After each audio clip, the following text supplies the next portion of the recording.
What's up, everybody? Welcome to a brand new episode of Part of the Problem. I am Dave Smith. He is Robbie the Fire Bernstein. We are out on the road in Detroit, Michigan. How you doing today, brother? Doing good. We got a nice hotel here. It is a nice hotel. It's they made us share a bed, but we'll get past that. Just kidding. Just had to do something that was gayer than the picture I took with Nick Fuentes. And I figured a podcast right alongside a bed was the best thing we could do to top that one. So, man, there's a lot.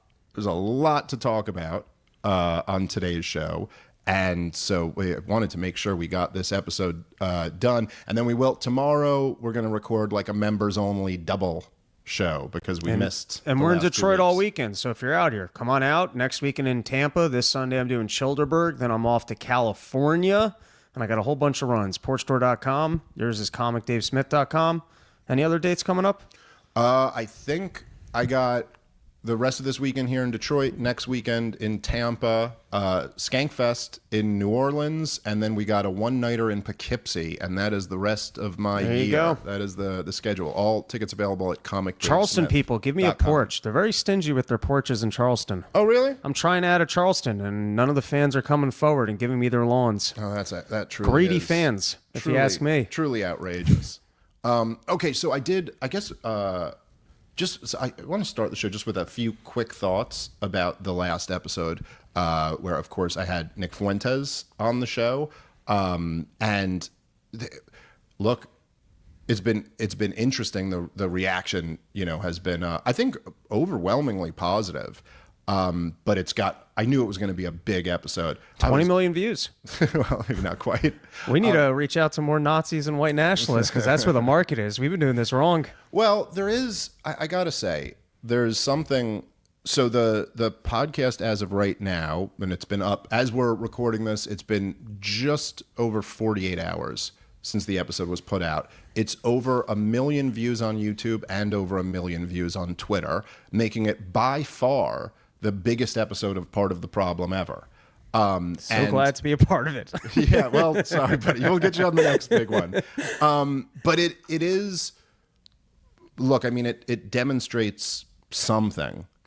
And if nothing else, I think it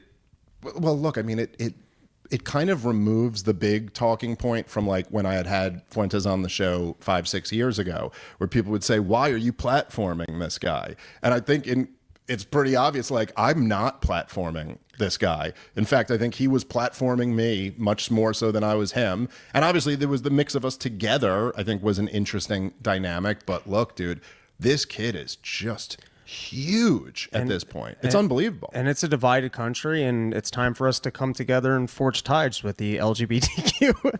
Oh, you son of a bitch. I will tell you. I retract it. Just a joke. You're a nice kid. Thanks for bringing such numbers to our podcast. Well, also, I will say, I don't think he's gay. I don't think Nick's gay. I did not get that impression when we were with him. I don't care about his sexuality as long as he hates Jews. There you go. Well, I will. My last joke. You have serious remarks. Well, I do. I just thought. I think in a weird way, one of the things I was thinking about. First of all, I thought it was great. I thought it was a great podcast. I think the kid. I know people get annoyed sometimes when I say the kid, but that's just the way people in their 40s talk about people in their 20s. I don't mean anything personal by it. He's an incredible talent. To be able to be as good as he is in his mid-20s is phenomenal. I mean, like, it's kind of out of this world how good he is at this at such a young age. And I found him to be very compelling and very interesting. And obviously, like, look, there's areas where we have large disagreement. I thought we would argue a little bit more about the areas where we have disagreement, but regardless of that, the guy, it kind of reminded me, I was just getting interviewed by this guy from Politico, and we were talking about this briefly. And I was talking about how after Donald Trump won the election in 2024, it was almost the first time the media admitted that they weren't the mainstream anymore. Up until for years during the Biden administration, and I guess the last year of the Trump administration, right? We'd hear every day Brian Stelter would talk about the fringe Joe Rogan. You know, he got the fringe Joe Rogan over there with his 15 million views an episode, but we're the mainstream with our 200,000. And we'd all be like, yo, this is totally ridiculous. It's ridiculous that they even frame it this way. And after the 2024 election, it was almost like they had to admit it. And they had to go, hey, we need our own Joe Rogan. Likewise, at this point, which, look, I agree, I felt this way before he was that big, but particularly now, it's like, dude, what are you going to do? Oh, you shouldn't platform him? You shouldn't have conversations with this guy? Like, I'm sorry, you're not platforming him. It's just not like that. And so I think at the very least, you'd have to acknowledge at this point that, like, we should talk. It's better to talk than to not talk. And honestly, I do think there were several things that Nick said that I wouldn't say I didn't expect him to say, but like I wasn't sure he would. Like I wasn't sure that he was just going to like straight up like reject racial hatred and say that like he doesn't want to push people in that direction. And I thought it was very positive that he did. And then I also just, you know, like one of my big takeaways from the whole thing, I guess I've always kind of felt this way, but it was just a little bit more, I felt it more as you're in person talking to somebody and you know, me and Nick both, and we've kind of always had this, whatever views we disagree with each other on, we just like each other, and there's kind of a mutual respect there. At least that's certainly the feeling I got, and I think he would say the same. And I was just, as you're talking to him, it was, you know, something that I've said before, but that I really just kept thinking was like, man, it is so crazy that this kid was determined to be the most evil man in America at like 22. That's bananas. It is so goddamn crazy. And we gotta like, I mentioned this to him on the show, but we have to find a way where now that people are growing up online, that people are being teenagers and in their 20s on their phone, on their computer, we cannot determine that people are evil and can never be like vindicated, or not vindicated, but can never be even rehabilitated, if you wanted to say it that way, because of stuff that they posted when they were very, very young. I mean, I just, if everything that me and my friends said when we were very young, there was like a record of, I could be ruined in an afternoon.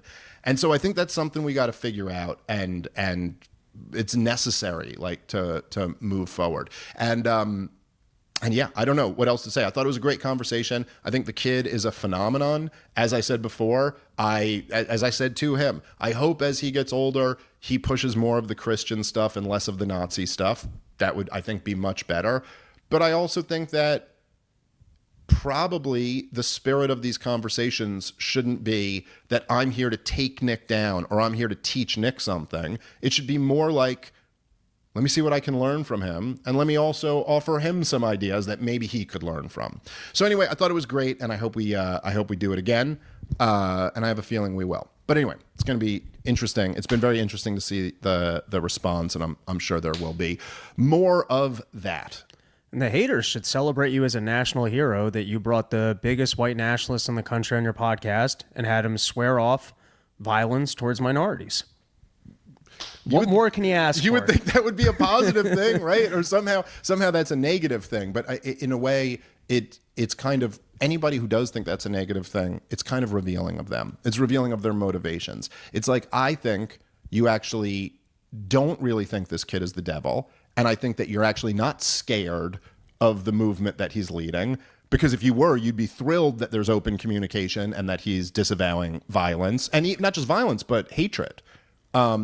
And maybe you weren't worried about any of those things, and maybe he was just a convenient villain for you, and that you'd prefer to keep him as that villain. Anyway, it'll be interesting to see where he goes and how he develops over the years. And yeah, we'll see. We'll see how this all goes. Anyway, I really did enjoy the conversation, and I really I am appreciative to Nick for coming out and doing it in the what I took as a spirit of good faith, which is also what I think it's a little bit of a weird situation, particularly when me and him had kind of, been feuding a little bit, and then he's been feuding with good friends of mine, and kind of like it's difficult for everyone to come in and like lower their guard and go, let's just be, like that takes a little bit of personal discipline, and I just appreciated that he had that. And so yeah, I guess those are my thoughts on that for now. Okay, let's move on. And this is a little bit selfish of me to do this topic first, but only a little bit, because this is actually a very interesting story. But so the episode with Nick Fuentes is the most viewed episode of Part of the Problem ever. But the most viewed thing that I've ever been a part of is still, and quite possibly will always be, the Douglas Murray debate on Joe Rogan. And so anyway, there's a big story that came out about Douglas Murray the other day. Shout out to Ryan Grimm, phenomenal reporter who broke this story. Love that guy. And he texted me the night before the story broke, and he goes, I got a story for you tomorrow that I think you're really going to like. And I was like, oh, what is it? And he gave me some hints, but then I saw it the next day. So anyway, Douglas Murray, my famous rival from that debate on the Joe Rogan Experience. A traveler to places. Now, of course, as everyone remembers, the big moment of this podcast that went as viral as anything I've ever seen, and certainly anything I've ever been a part of, was the "You've Never Been," which I wanted to find this clip just so we could play it for today, and I found out I was not aware of this, but all you got to do is YouTube "You've Never Been." And oh my God, it actually took me a while because I was just trying to find this clip for Natalie. It's the remixes. But it's all the remixes. It's all video. So essentially what happened was Douglas Murray tried to make this ridiculous non-argument about me having never been to Israel. It was fairly universally mocked and derided, appropriately so. And then this just became the story of the debate, essentially, was just everybody making fun of how ridiculous Douglas Murray was. And it led to a lot of fun, a lot of auto-tune remixes and funny YouTube comments, and and that's just what it was. But so this story came out that Ryan Grimm just broke, that there were some leaked emails that came out, and it turns out that both Douglas Murray and a few other people, including David Frum, had been writing speeches for the Israeli ambassador to the United Nations. And Douglas Murray's case, it also came out that he was directly fundraising for the IDF. And I think Friends of the IDF. Well, an organization that gives money to the IDF. So fine, one step, in the same way that the National Institute for Health didn't actually fund the Wuhan lab, but it was a subsidiary that funded it. But really, one step, he's basically raising money for the IDF. It could be. I'm not sure. It sounds like it might be for like soldiers that served. I get the money's fungible, but it might be like going. I don't think like it's money that's going to weapons for the IDF. Okay, fair I think enough. It's like. Regardless, money that is going yes. to the IDF in one form or another. But sure, but regardless, you've got him now writing speeches for government officials and raising money for the government's military in one capacity or the other. Anyway, I can't help myself but just to point out that I have never been caught assisting a foreign government. I have never been essentially a foreign agent but just part of the reason why this is such an interesting story and so just incredibly vindicating is that as everybody was mocking Douglas Murray's ridiculous non-argument, I think a lot of people have kind of forgotten what he was trying to say there. So I'd like to go back to my biggest hit ever. Let's go back and listen to what Douglas Murray was saying to me on the Joe Rogan Experience. Have you been to the crossing points? No. When were you last there at all? I've never been. You've never been? Well, am I not allowed to talk about it now? I've never been to. Have you ever been to Nazi Germany? Are you allowed to have feelings about them? You can't time travel, but you You're can. right. But you can travel. Okay, but so what? So what's the point? Like, No, okay. I find that lots of people have been. Okay, sorry, let's jump. We had to do this in two different clips here. Let's jump to the next one where he expands on what he means by pretending by acting and pretending to be outraged when he heard that I've never been there.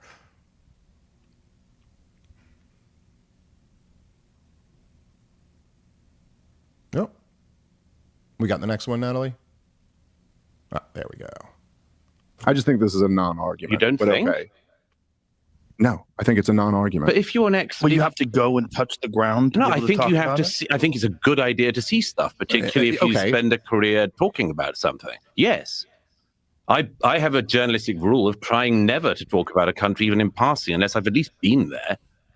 Okay. It's But that's sort of not normal. It's a normal thing to do. You're talking about. Hang on. You're talking about crossing points, and not only have you never been to a crossing point in either Egypt or in Israel, but you've never even been to the region. Okay. Again, I How think this can is a you- non-argument. Hang I on, don't understand. No, it's not a non-argument. Yeah, it is. It's not a non-argument. If you're insisting that you're an expert of some kind, or not claiming you're an expert, but still talking about it, about the provisions going into Gaza or not, if you've never seen any of this going on. I just think this is a non-argument. You don't but think? Okay. Okay, so that's this is essentially. I mean, look, it obviously was just a totally pathetic attempt. Even Rogan in the moment is like, I don't understand what you're even saying here. Then he goes into you're claiming to be an expert, which we had already like decided I wasn't, but like whatever. The point here is that, first of all, also just in Douglas's point, I don't even think I caught this like in all the times that I've seen this clip, which I've been flooded with quite a bit, that he goes, you're talking about the crossing points, but not only have you not been to the crossing points in Egypt or in Israel, but you've never even been to the region, which makes no sense at all. Like, what if I had been to what's going on? I don't know what's here? going on with the camera. I think it will. Okay. But so the idea that like if I had been, shit. If it just give it a second. If it keeps doing it, we can make an adjustment. Okay. But so like if I had been to Saudi Arabia, then I could talk about the crossing between Egypt and Gaza or something. Like it doesn't even make any sense. But the point he was trying to make was about journalistic standards. And in fact, in his follow-up op-ed in the New York Post, this was the point he was trying to make. Journalistic standards, these people who aren't experts, and that's his point. I have a journalistic standard that if I'm going to talk about an area, I've at least visited it. Now, that is not true. He's a liar. He's never been to Iran. He's never been to North Korea. He talks about these places all the time. But the claim he's making is that he has these journalistic standards. Well, where exactly are the journalistic standards in being an agent for a foreign government and not disclosing that? I mean, this is so goddamn appalling. And I do not think, like, I'm sorry, that is not an overstatement. If you are writing speeches for and raising money for not your own government, but a foreign government, and then you're going to lecture others about standards in journalism while not disclosing that, it is, oh man. This should, look, that podcast with Rogan should have and probably was the death of Douglas Murray's reputation. But if there was any sliver of it left, this should just absolutely destroy it. What an intensely dishonest person, which, by the way, is going to be a theme of this show. Like, how many of these Zionists are just the most intensely dishonest people? Now, this is not, by the way, it's even worse than, say there was a journalist who was reporting on the CIA, but was also working for the CIA and didn't disclose that. That'd be pretty bad. That'd be a pretty severe violation of journalistic ethics, okay? But this is a foreign government.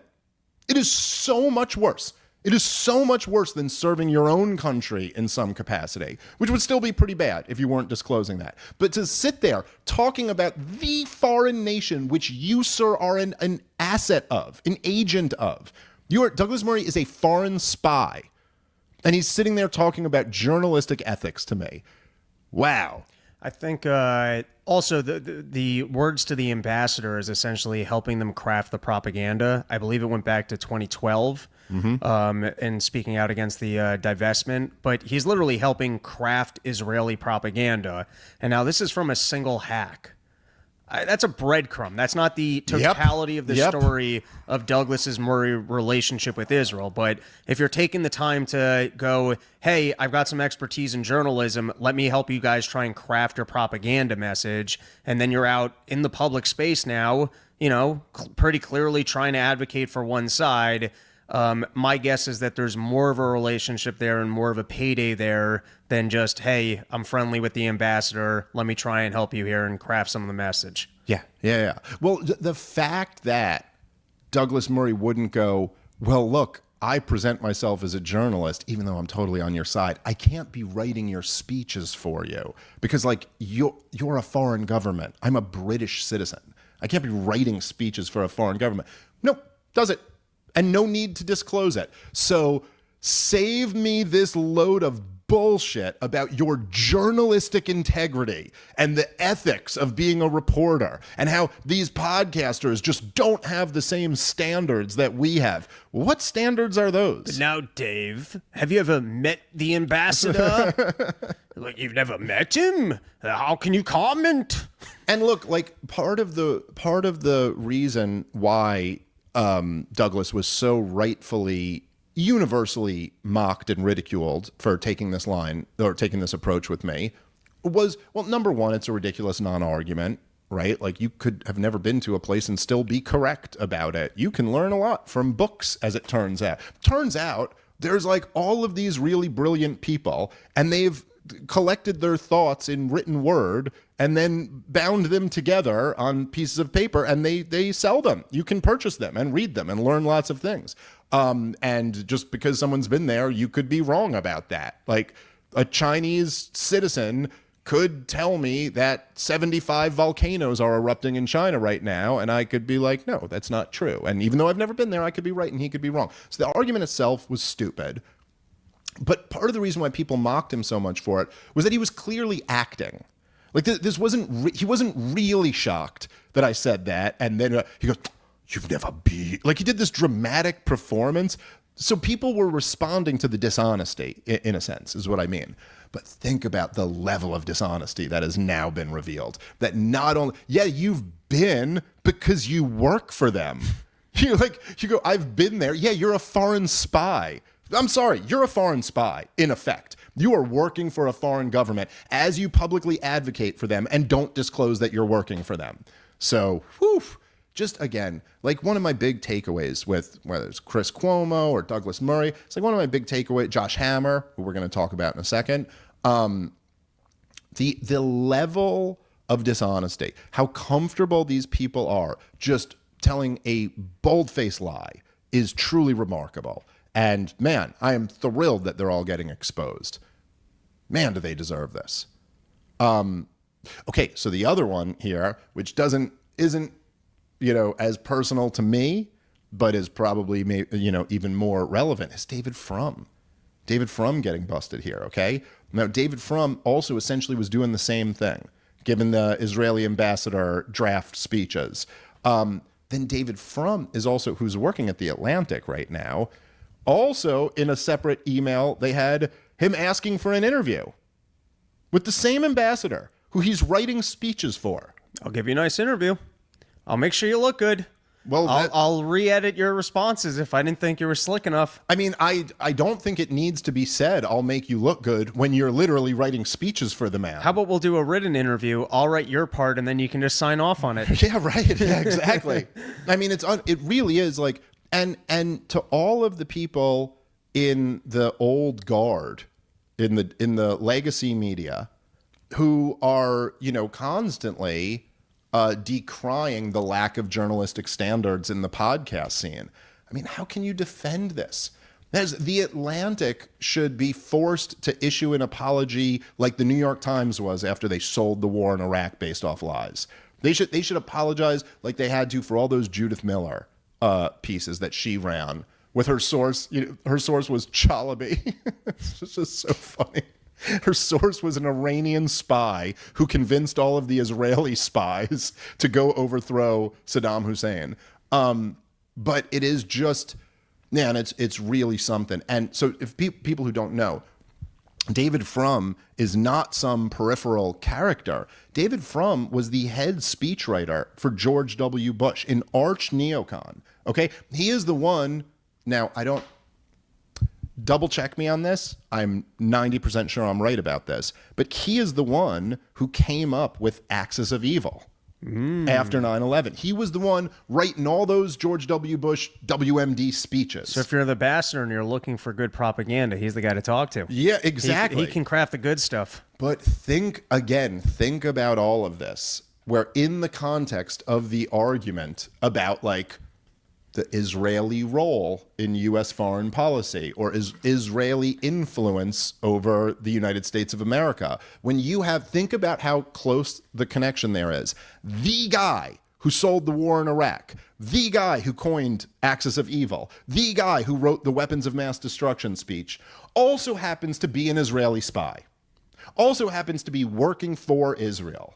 It's like, it's sit here like I was just doing this interview for Politico. And by the way, it was Tucker told me he actually trusts this guy. And so we'll see how he seemed like a real nice guy on the phone. So we'll see how Dave Smith loves racists. Yeah, we'll see how much they butcher it. But like the piece, at least as it was presented to me, that he wanted my comment on. We talked on the phone for like over an hour, so I probably gave him plenty of stuff to butcher and make me look real bad in it. But we'll see how it comes out. But the premise for the piece was the growing criticism of Israel on the right, and then questions of anti-Semitism, questions about Jeffrey Epstein, questions about the war in Gaza, the 12-day war in Iran, all this stuff.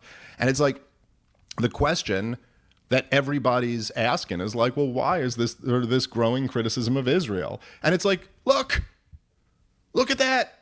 I mean, how can you even argue with this? You got people, it's not that it's even worse than like the guy who's selling a U.S. policy is an Israeli spy. It's the guy who's selling a lie is an Israeli spy. The guy who's lying America into war is also working for the government of Israel. Well, how the hell can you not object to that? Who could possibly not have an issue with that?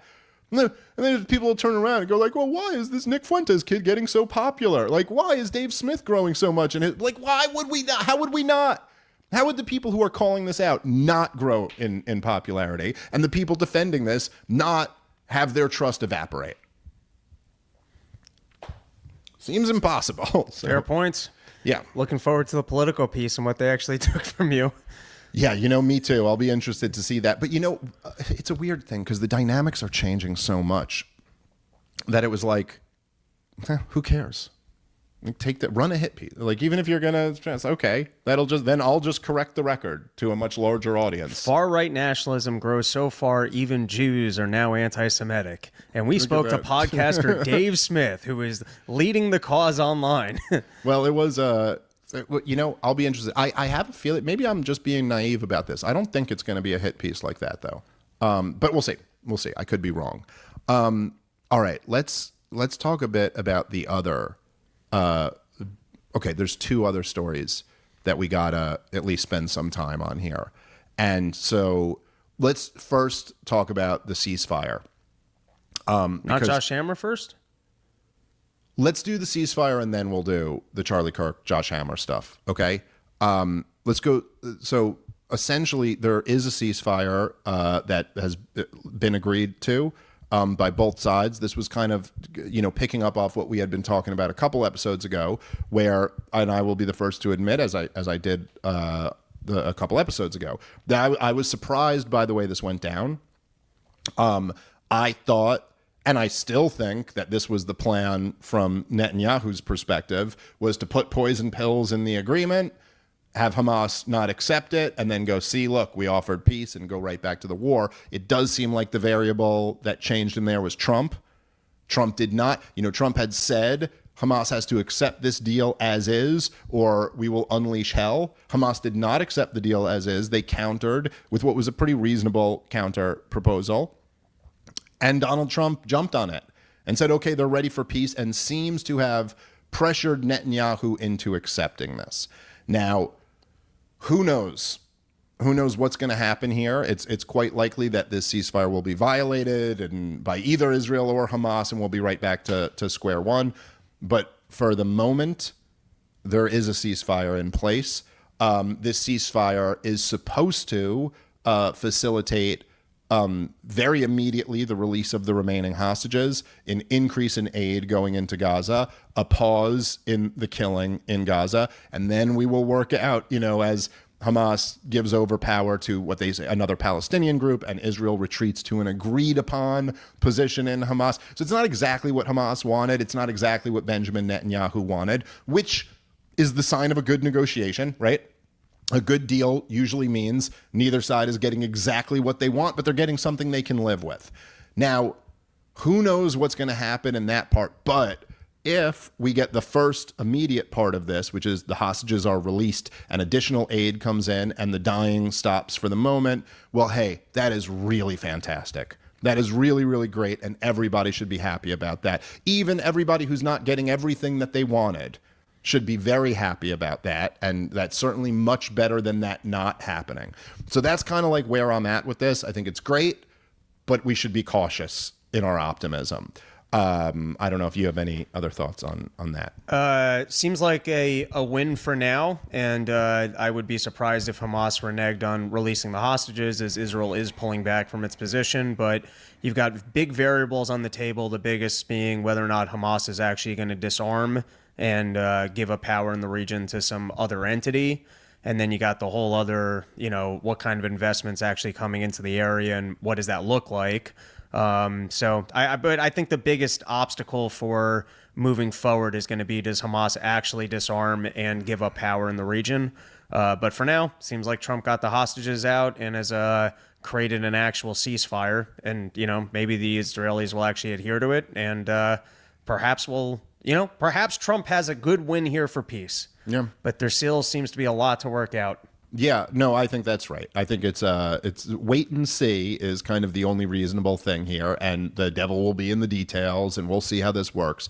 But at least there's some reason to be optimistic that things could get a little bit better in the short run, and that's really fantastic. And Trump apparently, what pushed the ball forward was him guaranteeing that Israel wasn't going to be the ones to break the ceasefire.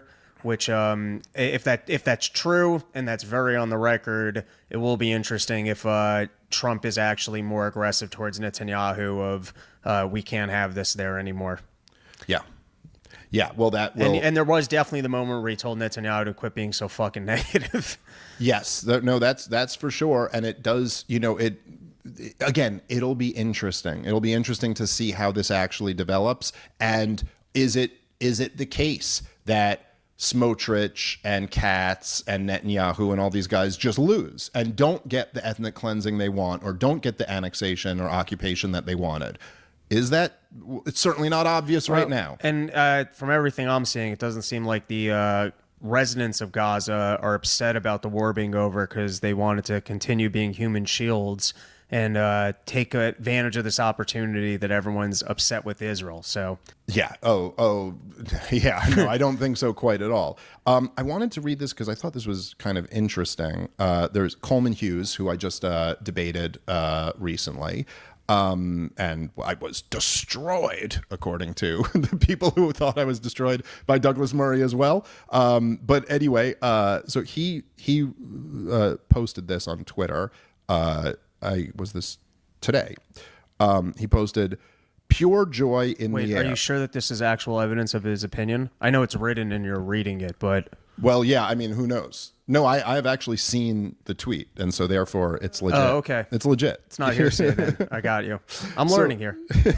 So he wrote, quote, "Pure joy is in the air," end quote, is how an Israeli journalist described the mood in Israel right now. But how could that be? The Israelis want, above all, genocide and ethnic cleansing. Then why would they celebrate a deal that ends the war with no ethnic cleansing and 90% of Gazans alive? Quote, "Pure joy is not what you feel when your deepest ambitions have just been thwarted. It's almost as if the goal of the war really was to get the hostages back and oust Hamas. It's almost as if Israelis are motivated by a deep, dark desire to live in peace with their neighbors."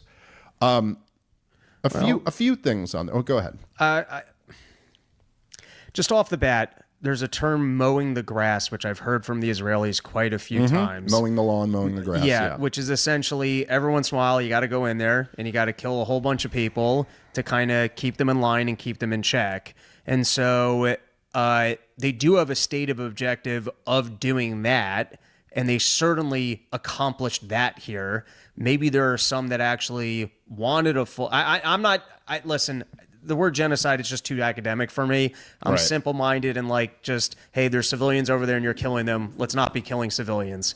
Whether or not it is or isn't a genocide, other academics can have that conversation. It's just it. But the point I'm trying to make is to now turn around and go, oh, they were only looking for genocide. They didn't accomplish that and they're happy. Well, there certainly are people that have stated a goal of mowing the lawn, which is pretty gross as a goal. And they certainly did get that goal.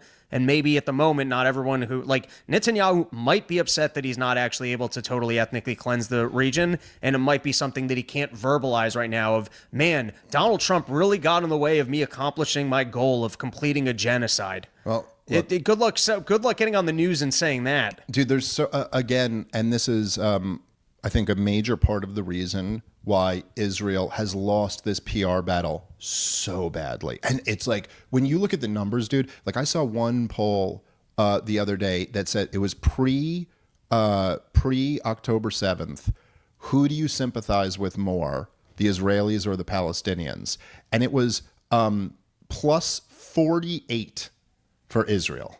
Like that was the standard in America. And the latest, the same poll, or the same polling organization, had it +1 for the Palestinians. Now, I'm just saying, a 50-point swing in a poll is something you almost never see. Like in any issue, there's almost any issue in 3 years to swing 50 points in a poll is, now, again, I'm not saying that any one poll has it exactly right, but when you track a 50-point swing, there is a major trend going on there. And part of the reason, there's several, but part of the reason why Israel is losing the PR war so bad is that they rely on this type of just obviously disingenuous stuff. Like one of the basic things Coleman's doing here is he's conflating two different meanings of Israel. So he goes, when he's saying joy is in the air, oh, I thought the Israelis' goal was this, but in fact, why are they celebrating this? Well, you're talking about the people. And I don't think that too many, certainly I was never making the argument that the Israeli people were purely motivated by a desire for blood and genocide. And so, like, yes, after 3 years of Israel becoming a global pariah and turning the entire world against them, the fact that some citizens might be happy that this thing is over, that's great. That's wonderful that they're celebrating that. And much like I gave Israeli citizens credit for the protests that have happened in the last few months over the war, well, that sure is great, but that doesn't actually prove anything. Like that, it's not, okay, is Smotrich celebrating? You know, what does Netanyahu really feel in his heart about this? I mean, not that we know, but like, it's not so clear that he's celebrating this. But then, okay, so there's one. You're just blatantly using Israel as you like. Usually, if we say, for example, if we were talking about a foreign country, if we say China is thinking of moving on Taiwan, what we're saying is the Chinese government. We're not saying the collective will of all the Chinese people. And if we went, China is thinking of moving on Taiwan, and then I went, but here's an opinion poll where 70% of the Chinese say they don't want to move on Taiwan, you'd go, yeah, but that's a different conversation. We're saying, what is the government planning? As we all know, governments don't always do what the people want them to do. Oftentimes, they do the exact opposite. So that's already a very dishonest framing.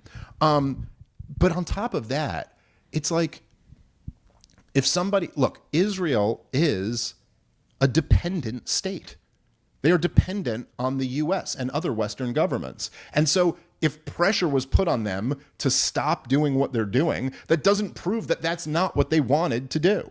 It doesn't prove, like if you run into a building with the plan of, I want to murder everyone in this building, and you only murder a percentage of them, but also you're relying on somebody else who's paying for the bullets and paying for the guns. And then the person paying for the bullets and paying for the guns goes, enough, you have to stop, and you stop with only murdering a percentage of them. That doesn't prove that the people who said your motivation was to murder all of them were wrong.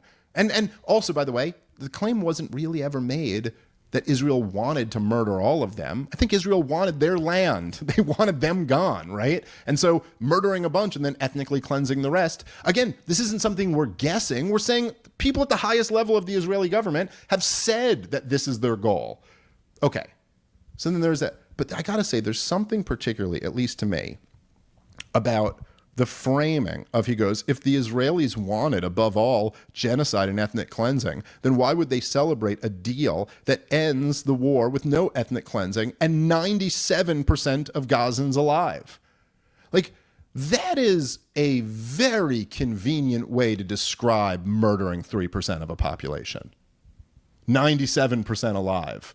Like, I mean, think about the dishonest framing. How many of them still have homes? Well, yeah, well, that's a good, right. That's another point. Right. To. We've only made 100% of the population homeless and destitute, but we only murdered 3%. It is literally on the level of talking about saying O.J. Simpson only killed 3% of the people that he met that day.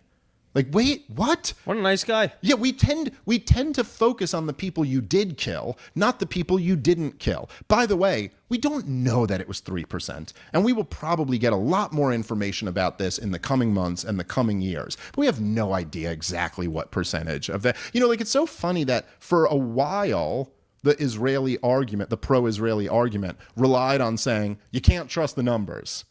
You know, this is Hamas's numbers. And then it's almost now their argument hinges on trusting these numbers in some sense. Now, for those 3%, by the way, the overwhelming majority of whom were women and children, you're bragging they only killed those 3% and completely leveled the place and destroyed the lives of 100% of the people living there. Just what an intensely dishonest way to frame what just happened.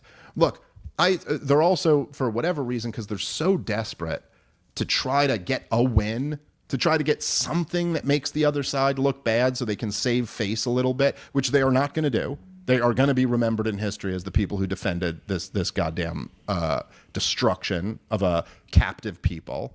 But a lot of them now are saying, well, where are all these people? The people who wanted a ceasefire, why aren't they celebrating? Well, like I just said, I wouldn't describe it as celebrating because we don't know what's going to happen here. But I am cautiously optimistic. Man, if the dying can stop and some more aid can get in, then hallelujah. That is just an objectively wonderful thing. But I'm sorry, no. Even if it stops now and that wonderful thing does happen, and I am saying hallelujah, my tone is not celebration. I don't think there's anything here that should be celebrated. The U.S. government, through its tax base, which includes me and you, have facilitated the destruction of a helpless captive people. It is a goddamn disgrace. A disgrace to all of us, a disgrace to our country, a disgrace to the world, a disgrace to humanity, a disgrace to every goddamn global institution that this was allowed to happen for the last 3 years. That it should be a time for reflection and disgust, and just pure disgust at all of our leaders all around the world. That this type of thing, I mean, what the fuck is the point of having international law and having global governance bodies at all if this type of thing can't be stopped? It should be a dark, dark lesson for humanity. And hopefully that's it. Hopefully this is like, there is some type of peaceful resolution here. Being like in the bigger picture, a peaceful resolution, I'm not that optimistic that we actually have one. But even if we did, this should be a time for reflection. And I'm sorry, just the idea of seeing, like, let's just say the number is 3%. Objectively, majority women and children. That 3% of a population can be exterminated, and our response to that should be, you guys made a big thing out of that. 97% of them are just displaced. The Coleman Hughes thing is also wild because I don't think anyone in this country who ever commented on the war would have thought that if a deal was worked out where the hostages were released and Israel hadn't fully killed off every person in Gaza, that our perception of Israelis were that they were going to be upset about that. You're framing something that nobody ever thought or would have thought. Yeah. No, I mean, your framing is that literally we're shocked that Israel's happy that they're getting their hostages back and that they didn't have the opportunity to genocide the entire region. I don't think anyone's perception of general Israelis was that. That's crazy. Well, I remember at one point when I was debating Coleman Hughes, he said, so we did the whole thing. I was arguing about how the neoconservatives were part of the Israel lobby and arguing about like the clean break strategy and all this stuff. And then at one point he goes, well, what about Tony Blair?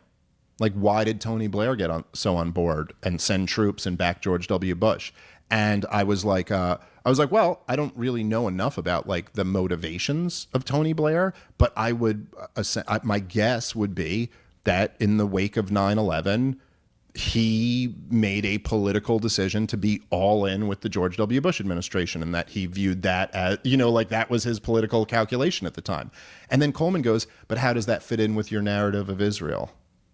And I went, the world's complicated and there's more than one reason for stuff. But it's almost like he was not blatantly straw manning me, but there's like an implied straw man there that like, yeah, but you're saying that these Jews run everything and every decision is because, but it's like, yeah, but that's not what any of us ever said. That's not the point. The point is just that like the Israel lobby did push for this war and they were the difference. It wouldn't have happened without them, and it did happen with them. That's enough to be an issue. And so, right, like you said, it's like you're setting up this thing that never would have been the agreed upon paradigm at the beginning. That, yes, like imagine right after October 7th, if somebody had said that, like, if any critic of Israel was saying that, like, destroying all of the Gaza Strip and murdering 3% of the population will not be enough for them, and they'll still have bloodlust after that. Like, that was never the argument. This doesn't prove anything. I'm sorry. And I think it's just one more example. Like, the only thing it proves is that all of you guys are so dishonest about this shit. Like, that seems to be the thought here. Or that seems to be what's demonstrated. Okay. I want to also hit in the time that we have left here the latest on the Charlie Kirk situation, and I wanted to give some thoughts. Me and Fuentes briefly touched on this, but I've actually learned a bit more since that podcast. Like, I think, I might be misremembering this, but I think if I'm right, when I was talking to Fuentes, the latest I had seen was that Candace had released this group chat where Charlie straight up says, I'm going to have to abandon my support for Israel. And I believe, I could be wrong about this, there's just been a lot going on the last few days, but I believe I had not yet seen that Turning Point had confirmed that those messages were real. But so I've been thinking about this a bit more lately, and actually I just watched our good friend Clint Russell's last podcast on this, which really was phenomenal. Let me see if I can find that so I can give it the right plug. I love Clint. Clint's one of the best guys out there in this space. Liberty Lockdown. He is criminally underrated. His latest podcast was titled Charlie Kirk Provably Betrayed, Candace Owens Bombshell Texts, My Reaction to Dave Smith.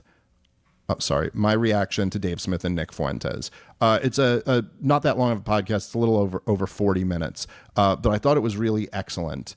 And it was, he was, as is usually the case. I mean, me and Clint usually see eye to eye on most issues. And I kind of, I pretty much agreed with everything he said. I always hesitate to go, I agreed with everything he said, because maybe there was something in there. But for the most part, I think I'm right where he is. And so I wanted to kind of like talk about this because I have been, and I think I have some credibility on this issue because I've been, a fairly prominent critic of Israel through all of this stuff. I am, was friends, I would say, with Charlie Kirk, and I am friends with Candace. But I've also been somebody who's taken a lot of heat from my own audience. I do hear you good people for saying from the very beginning that, look, I don't see any evidence that Israel was involved in this. So I want to be careful in what I say here. I would still say there is no hard evidence that Israel was involved in the assassination of Charlie Kirk's murder. There's no hard evidence that puts an Israeli in a network with this alleged shooter, or that you know what I'm saying? Like, we don't have anything like that yet. But let's talk about what we do have, because what Candace just revealed really is something. This is not nothing. And it's more than enough to look, it's not hard evidence of who done it, but it is more than enough at this point to raise an eyebrow. And it is more like if this was a domestic crime and you were the detective or you worked at the police department or something like that, you're not ready to bring anything to a grand jury. You're not ready to make arrests. You're ready to ask some people to come in for some questions at this point. Like, that's where you are. In the cop shows where they're like, hey, you're free to go, but we'd like to ask you some questions downtown. And there you come in and, hey, you're free to go anytime, but we'd like to get you on record here. I think we're at that point. And so one of the things, if we track this timeline, this is kind of what we have right now, seems to me. Candace, and I agreed with Clint when he said this, which I think Candace handled this truly brilliantly. And Candace is no dummy. Let me say that about Candace. And of course, there's been, as I've mentioned on the show many times, there's this very interesting dynamic with her and her show lately where she is mourning. I mean, she is grieving the loss of a close friend, and you can feel that on her. And there's something very visceral about that. But she is also like prosecuting this case and trying to get to the bottom of it. And so what Candace did is she came out and she said that Charlie Kirk was rethinking his support for Israel. Now, this is after Benjamin Netanyahu is quoting from the letter that he read to him, and all of the Zionists are trying to kind of like control the narrative. Candace says he was thinking of turning on them. All in response to that, all of these people, including Josh Hammer, go out there and they say, that is absolute bullshit. He was never thinking of that. Josh Hammer's out doing shows saying, well, just look at the letter that he wrote to Netanyahu. He was not even thinking of questioning, his loyalty toward Israel. Okay, we now know, and it's been confirmed, that Josh Hammer was lying through his fucking teeth when he said that. He was on the group chat where Charlie Kirk straight up said, I'm going to have no choice but to abandon support for Israel. And so I would just say, like, I'm not trying to overplay what we have here, but I'm also not trying to underplay it. Josh Hammer, and I think Josh, I've met Josh a couple times. I've debated him twice. You got some questions to answer, man. You really got to answer some questions. You were lying through your teeth publicly during an active murder investigation. Like, now look, that's not perjury. He wasn't, he wasn't under oath when he lied about this stuff. But there's two elements to this. Number one, there was an active murder investigation going on, and you're publicly lying about the information that you know. And number two, supposedly, this was your good friend. People could talk about, and I've had some people, there were some people who gave me some shit for reading the text messages that Charlie sent me. And I understand where they're coming from. People going like, listen, man, that was a private message and this guy's dead. So aren't you kind of making a decision to say something publicly that he didn't necessarily want said publicly? And I understand that. And it was something I wrestled with a little before we did it. But it was like, you know what? At this point, Netanyahu had already been reading selective passages. This is before he released the full letter. If that is the full letter. So Netanyahu was doing it. Bill Ackman was doing it. Josh Hammer was doing it. They were all releasing private text messages. Candace Owens was talking about them. And she specifically called on me to do it. So I was like, you know what? I'm going to do this while everyone's else. But, however you feel about reading private text messages of someone. Now, look, in any other situation, I probably wouldn't have done it. In any other situation, I at least would have waited a while to do it. But this was the highest profile political assassination of my life. And everybody else involved was doing that. And so I just felt like, you know what, guys, I do have a little bit of information here that's somewhat relevant. I was very clear to not overplay it or act like it was anything other than it was. But I was like, you know what, I'm going to give up everything I have. And that's that. So I have no other information that I haven't already told you guys. And that is like, part of that was out of a bond I feel to Candace, who's a friend who asked me to do this. And part of this was out of a bond I feel to the audience. I'm being like, hey, I got to be transparent with you guys. However you feel about that, and I could still understand some people going, I don't know if that was the right thing to do. How about lying? How about lying about your friend? Josh Hammer knew, he saw the words. Do not think for a second that every Zionist on that call, that did not send up major alarm bells for them, that Charlie Kirk had said he had no choice but to abandon support for Israel. This was 24 to 48 hours before he's killed. Okay? So Josh Hammer lies through his teeth about his friend who hasn't been buried yet and says that this is absolute bullshit when he knew it was true. Okay, that's something. That's at least, we're going to ask Josh to come in for some more questions here if you're a local police department. Now, I will say, and again, this is not hard evidence of Israel's involvement in this, but Candace also did reassert the other day that 3 different people have confirmed to her that Charlie Kirk thought Israel was going to kill him. That's what she's saying. 3 different people said that. Now, also, Andrew, who I met down at the Turning Point USA event, he revealed something very interesting. It's not only that he said the group chat was legit. It's that he said he had taken the screenshot. He had taken the screenshot, which is the one Candace was sharing, and he said he had sent it to the authorities. He sent this to the authorities because he thought they needed to know this. Now, I'm trying to really be fair here about what we have. And I will fully admit that I am perhaps on some level motivated by the fact that I really do not wish for this to be like I really do not want me debating at Turning Point to be like part of the reason why this happened. It's an inexpressibly bizarre feeling.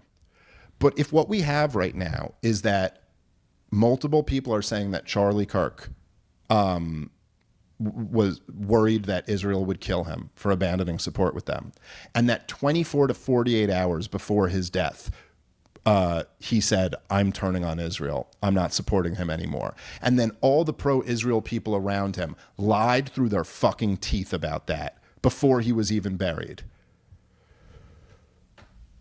Okay, you're still not at hard evidence of who did it. And maybe somebody who's got more police experience than me could answer this question. But I think we might be approaching person of interest. You certainly might be approaching who you'd want to talk to more about this. So I don't know what more to add from that. I would recommend Clint's latest podcast on it that I thought was great. But I'm just trying to look at all of that and grapple with it honestly. And I would just add to the story that all the details, the official details of the shooter, don't seem to really add up.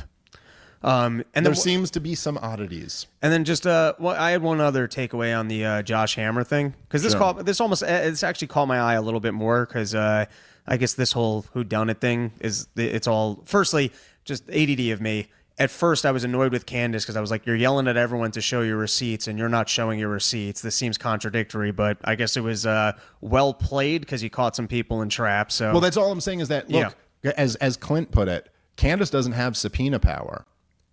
So I think what she could do is make these statements, get all these motherfuckers on record, and then release the receipts. Right. So but also, I think that people are, look, I get that. A lot of people were given, I think there's a lot of people who owe Candace an apology because you can't criticize her for not releasing the receipts and then also criticize her when she releases the receipts. And again, you could say, why'd you hang on to it for this long? But then again, maybe there's a strategy involved in this. Just back to Hammer for a second. Go ahead. I don't know how big of a publication Newsweek still is, but I used to read it in college. That was like the one thing I would read on Saturdays. I didn't otherwise follow the news, and it was a good publication because at the time it was kind of down the middle. It was very mainstream. Got a pretty good picture of what happened in the news that week. It still is a big brand. Newsweek is a big brand. I believe Hammer's position is the senior editor. It seems very inappropriate to be the senior editor of what's not sold as a propaganda publication and to be trying to navigate donor calls and Israeli messaging with other people in the media. That seems to me like either agent of Israel or just grossly dishonest journalistic practices that you're literally the head editor, but you're behind the scenes trying to navigate the media space on Israeli messaging, and you're trying to navigate donor calls of donors who have a specific narrative and are upset with the person who's not fielding that narrative. I don't understand how you have both those positions. Yeah, well, no, 100%. And look, back to the broader point. This is why so much of this Israel conversation is just not going away. Because, like, what is that? I mean, like, look, again, in effect, you're a foreign spy. Like, what is this? You're sitting here, you are presenting yourself as an America First American citizen / journalist, but you're actually a foreign spy. Your number one goal is actually to manage the image of a foreign country. If it were any other country, we'd have the same reaction. Like, no, I'm sorry, that's crazy. And it doesn't matter how close an ally they are. It wouldn't matter if it was Canada or the UK or France or anyone. It's a sovereignty issue. It's an honesty issue. It's like, you just can't do that. And so look, I got to be honest. And this is something that it's always, it's always something like people who do what we do. If you're in this world, it's always something you got to try to navigate. You got to try to navigate against your own personal incentives versus finding the truth. And part of that is even positions that you've staked out so far. So like there's this inertia, there's this invisible incentive to like, I came out and said Israel, there's no evidence that Israel's involved in this. And so then you almost like want to dig your heels in and say, but look, I'm just saying, zoom out here. And this is where we're at with it. There were claims that were made at the very beginning, many by Candace Owens, some by Max Blumenthal and others, that were denied, ridiculed, and straight up just attacked in a vicious way. Some of these claims were that Charlie was rethinking his relationship with Israel. Charlie was actually on the precipice of turning on Israel, that big donors had pulled out of Turning Point because he platformed Tucker Carlson and Megyn Kelly and some other comedian. I'm trying to think what some of the other claims were. Well, look, they were all viciously attacked. They've all turned out to be true. I guess what exactly the nature of the Hamptons meeting has not, been proven. But still, you've got enough that's there at this point that you're like, whoa, they're really, and it does, I'll tell you, thinking about all of that, it makes you look at the Megyn Kelly interview in a slightly different light. There you go. Okay, you can really see what he was saying there. As Nick pointed out on the last episode, there was one point in that Megyn Kelly interview where he actually goes, "You're going to lose me," and then stopped himself and went, "Well, you're not going to lose me, but we all saw what you wanted to say there, Charlie. We all saw what your thought was." And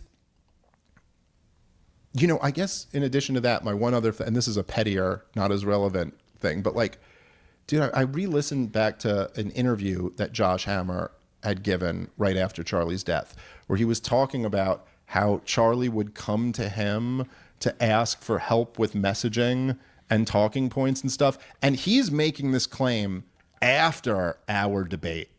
And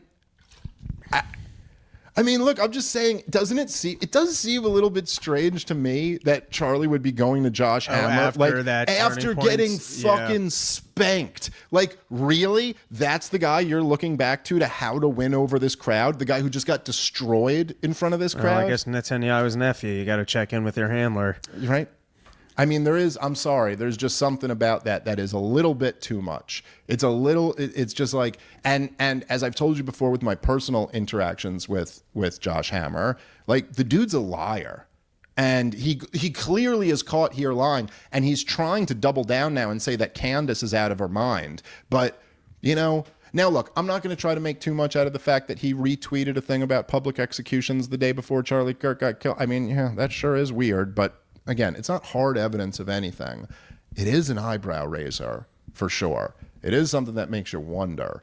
And so anyway, I just wanted to kind of give my thoughts on that and allow you to give yours too, because it is a development and we can't pretend that it's not. There you go. Porch Store, everybody. Got dates coming up. Quit being stingy with your Charleston porches. Out in California, going to be filming those shows. So coming out with Brian McWilliams, Hawthorne, Agawangas, I don't know, the Santa Barbara maybe. I don't fucking know where I'm going to be. Porchstore.com. And of course, this weekend, we still got shows out here in Detroit, shows tonight and tomorrow night. And Tampa's going to sell out, so you better grab them tickets. That's right. Side Splitters next week, Poughkeepsie, Bunch of stuff. ComicDaveSmith.com for all those ticket links. All right. Thank you guys very much. Catch you next time. Peace.